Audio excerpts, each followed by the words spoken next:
Hey to the most amazing nurses. It is Dr. V here with Morning Infusion with Dr. V podcast, where we are intentional about teaching nurses how to work from anywhere around the world, making money and owning your own time, building profitable nurse coaching and consulting businesses. You will hear from amazing guests that have grown their companies and want to share insight into how you can do the same to change the face of healthcare as we know it. If you want to grow your businesses and leverage your knowledge as a nurse to grow wildly successful businesses at the top, instead of working your way to the top, head on over and join our Millionaire Nurse CEO group on Facebook, where you can ask questions and get updates on our live and virtual events to help you grow your businesses.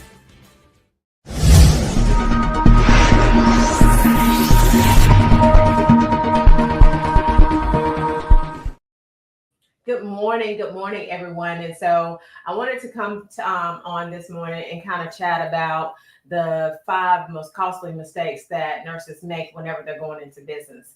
I wish someone had just sat me down and told me about this, but however, here we are today so that I can help you. Now, the number one mistake is that sometimes when nurses go into business, they don't treat their business like a real business, right? They kind of treat it like a side hustle. And so they don't set certain hours, and you have to set, this is the deal. You want to set certain hours that you are working. Now, at the beginning, you may be working a little bit more than what you normally would work, right? But you still want to set the hour. So basically what we do kind of now is that, without a shadow of a doubt, typically we take off Sundays, right? But we're still building a global brand. And so because of that, we still had those times when we are working, right? And it's okay because, whenever you have an online business, and this is the good thing and the bad thing about building an online business, is that number one, an online business never closes the doors. That's a good thing. Now, it's also a bad thing because, people can contact you at any point in time that they can. And so you have to set those boundaries. I remember someone saying to me that they got mad because someone contacted them at 5 o'clock in the morning. I said, well, did you set the boundary that they couldn't contact you at 5 o'clock in the morning? Right? You have to set the boundary. Like my clients will contact me after 9 o'clock. And I tell them, I'm not going to probably talk to you after 9 o'clock, but I will send you back a text message at 4 a.m. And I pre-warned them about that, okay? Because that's what time we get up in the morning. And so they are okay with it. Now, normally, if you're not a client of ours, we won't do that. However, we pre-warn them. We put your phone on silent. And then once you wake up, then you can get the message, right? And you want to take the steps to build your business and build your business right. Now, this is number two is skipping the foundation of the business. Now, that is huge. And let me tell you the reason why. Nurses, this is huge for nurses because nurses, you have a professional license, right? And so you want to make sure that you're building your foundation. So in certain states, you start your business as an LLC or a PLLC. It just depends on which state that you're in.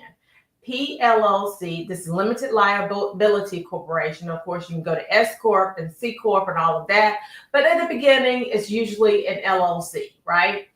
And a PLLC, you have to check with your state board of nursing because your state board of nursing is the one who determines, right, whether you have to have a PLLC or an LLC. Now, a PLLC, all that means is professional limited liability company.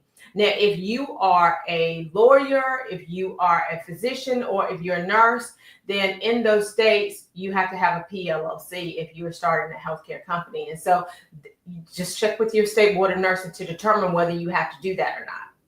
Then once you get your structure form, you go to the Secretary of State, all right, to get your structure form. Now that's going to cost you a little bit of money. It costs you maybe $200 or, depending on the state. Some as high as $300. But then you also need to get your EIN. Now don't do like Viola did, Dr. V, okay? Because what I did was I went and because they're going to send you, once you apply at the Secretary of State, they're going to be people who are going to send you these text messages. And those text messages are, for you to sign up and get them to sign you up with your EIN. The EIN is super easy to get and it's free. You go to irs.gov in order to get your business signed up. That's like the social security number for your business.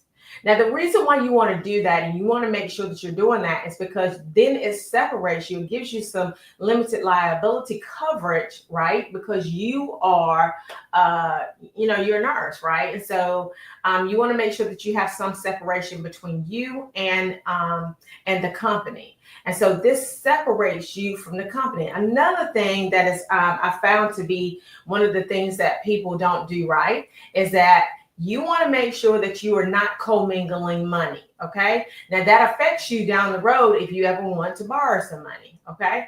Now I encourage you to learn how to make some money before you borrow some money, but that's just, at the end of the day, that's what that is. So this is the deal. You want to make sure that you have your company formed right.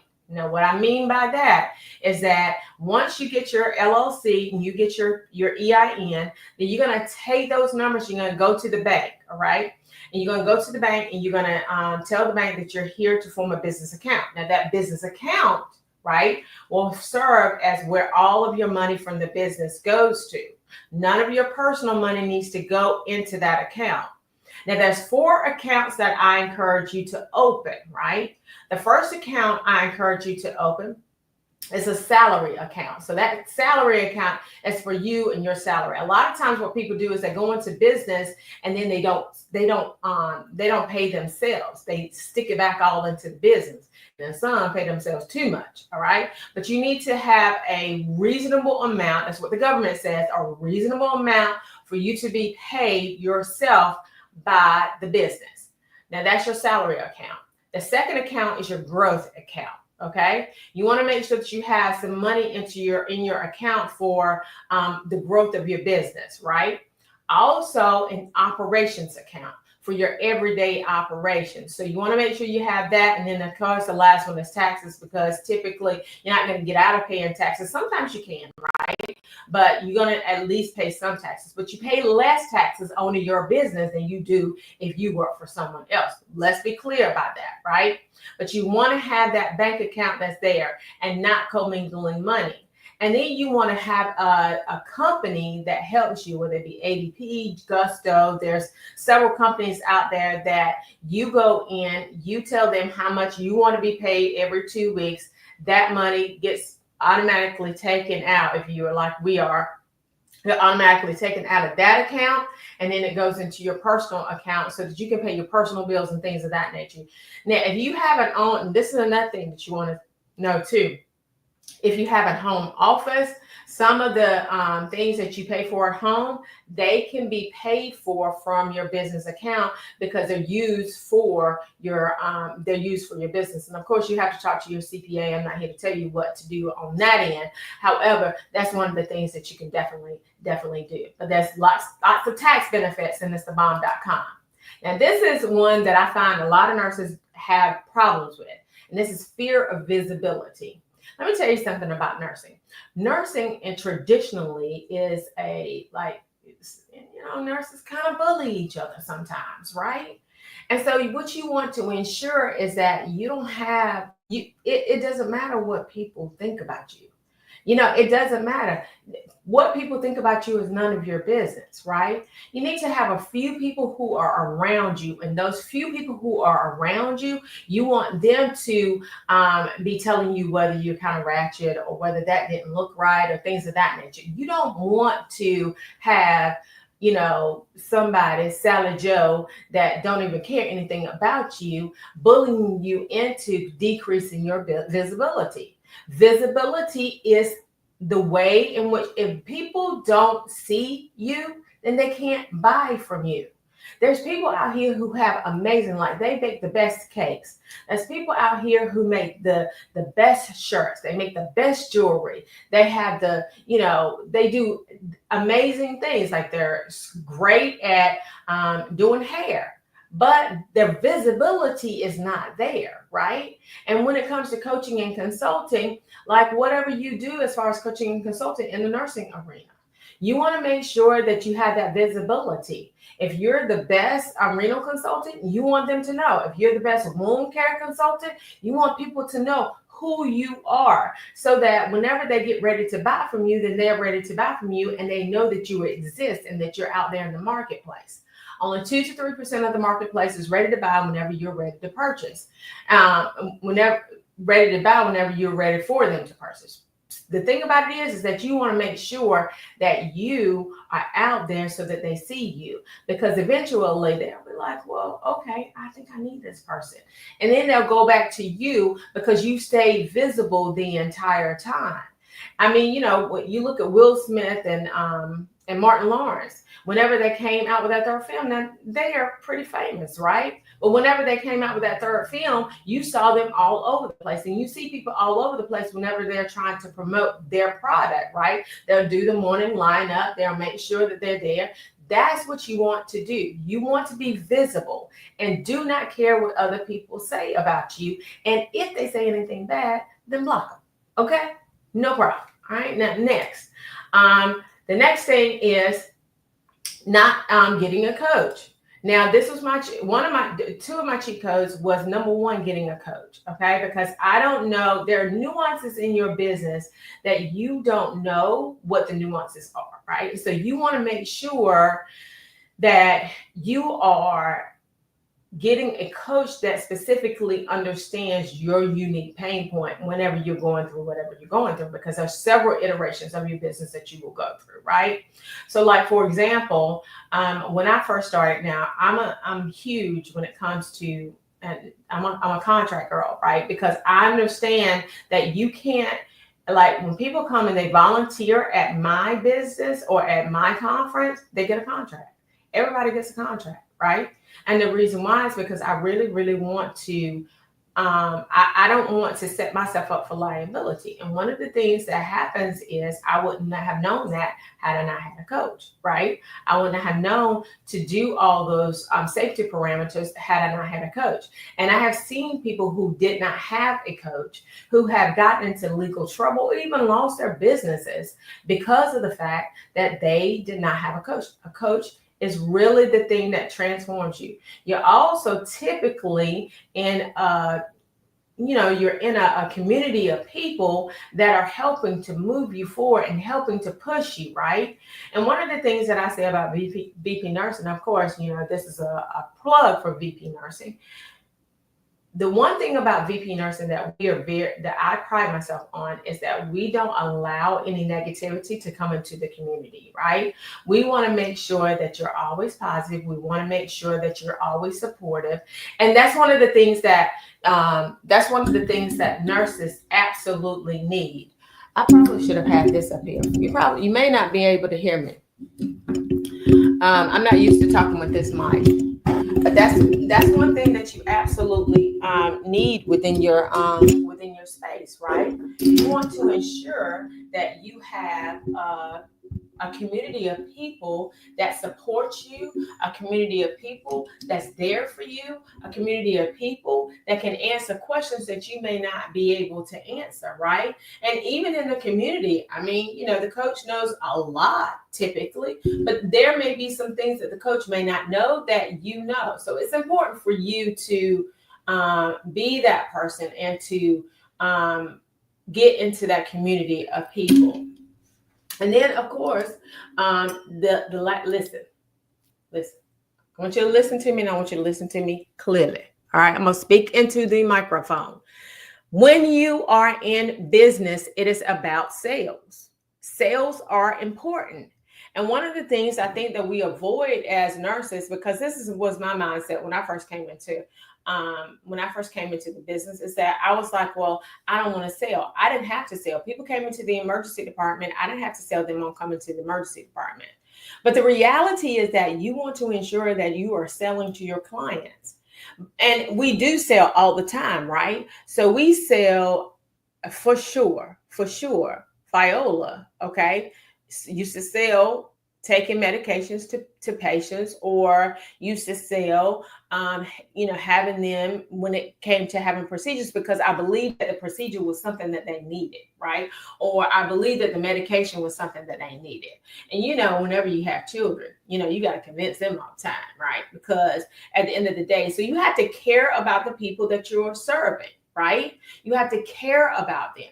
So you want to have a sales strategy. However you get your clients in, you want to make sure that your clients are coming to you on autopilot.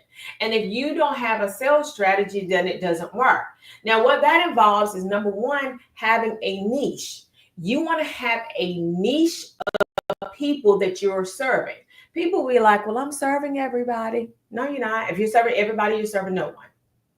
You need to have one person that you're serving, one problem that you're solving until you get to $1 million.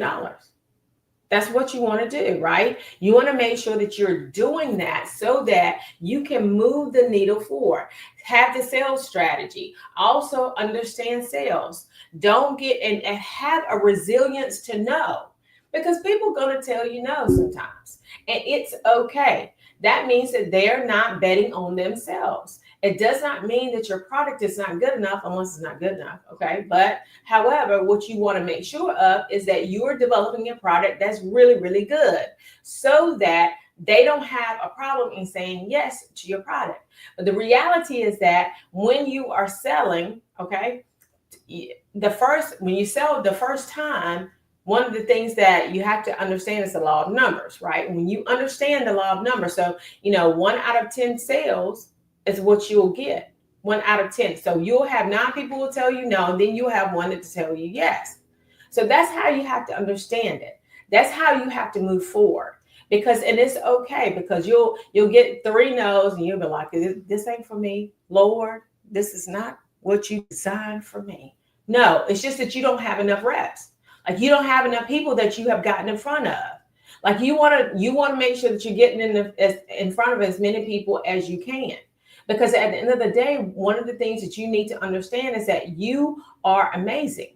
And in order for you to build the company and build it big, you have to be able to understand what the numbers mean. Also, you want to make sure that you are tracking your data. Tracking data is huge. We run ads. So we run cost per lead. We run how many applications that we're getting. We run we do all of that in order to understand where our numbers are coming from. Like, you want to track all that data. It's huge, because then when you look back over the data, then you can understand what went right, what went wrong, how you can move forward. But if you don't have any data, then you don't know how to move forward. It's just like whenever you're in the hospital. Now, those of you who are in management, then you understand it. And especially in the emergency department, I used to understand it all the time, because, we had all these times, like we had door to doc, door to triage, door to admission, right? All these times, those are measures. And we measure those measures because then that determines, like without being seen, that determines whether we are doing good or not.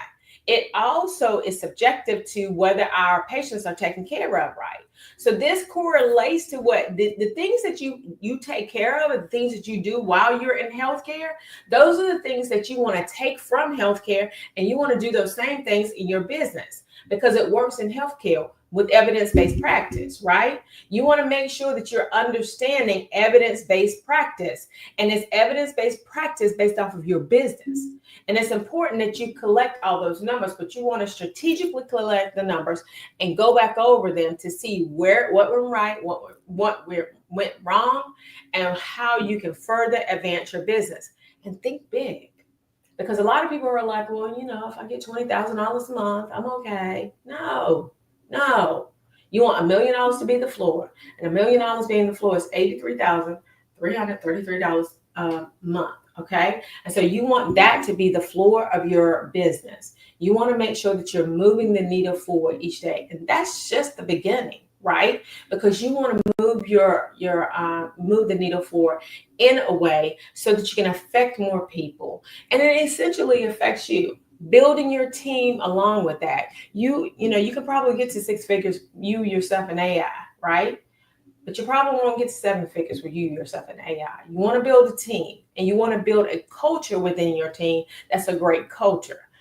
Listen, you can't come over here and start acting foolish, right? There's no lack of integrity. You have to ensure that you are doing what's right.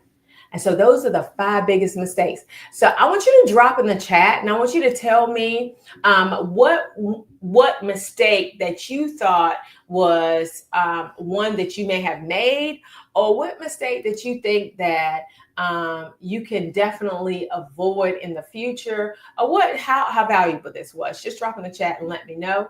And you, ladies and gentlemen, have an amazing rest of your day. Bye-bye.